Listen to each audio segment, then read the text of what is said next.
Well, new data from Mexico shows the murder rate in that country is on the rise big time. In fact, hitting an all-time high last year, spurred on by violence from drug cartels. This also as the opioid crisis rages completely out of control in our country. So is this another reason to build the border wall? Joining me now to discuss, Marine Corps Gunnery Sergeant Jessie Jane Duff, also Senior Fellow at the London Center for Policy Research, and Lieutenant Colonel Commander Dan Crenshaw, former Navy SEAL, currently a congressional candidate from Texas. Let me start with you, Dan. You're at the forefront of all of this.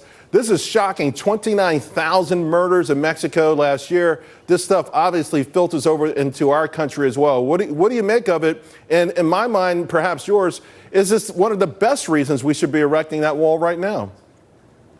Well, these numbers are shocking, but they're nothing new to us here in Texas. You know, over the past 6 months, we've had over 50,000 apprehensions on the border. The Rio Grande Valley sector is the highest in the nation, and we're seeing lots of drugs come across, and we're also seeing some effect because we've been using the National Guard for counter drug operations, and we've been using Department of Public Safety officers to enforce that as well. So while we've actually been seeing an increase in violence across the border, on our side we're seeing a decrease. So it goes to show when you put more guys on the ground, it actually does some good. So we absolutely support the president's decision to send the National Guard in, and we'd like to see the federal government foot that bill because Texas has been footing that bill this entire time. Jessie Jane?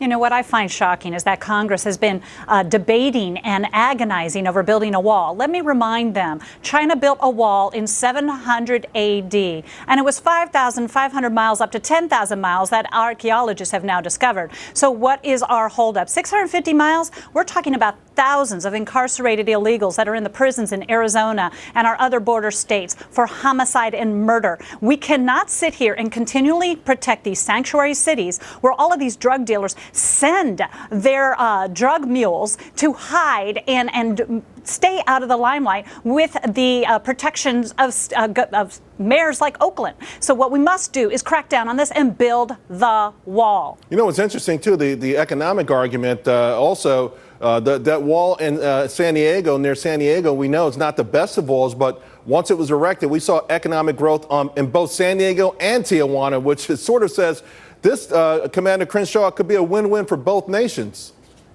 Right, and you also saw a drop in crime in San Diego after that wall was built. You know, and when you talk about economic costs, there was some recent studies that came out from the Federation for American Immigration Reform. It comes out it's $116 billion for the entire country. And that actually takes into account the taxes that illegal immigrants pay. And that goes into healthcare costs, that's education costs, that's court costs.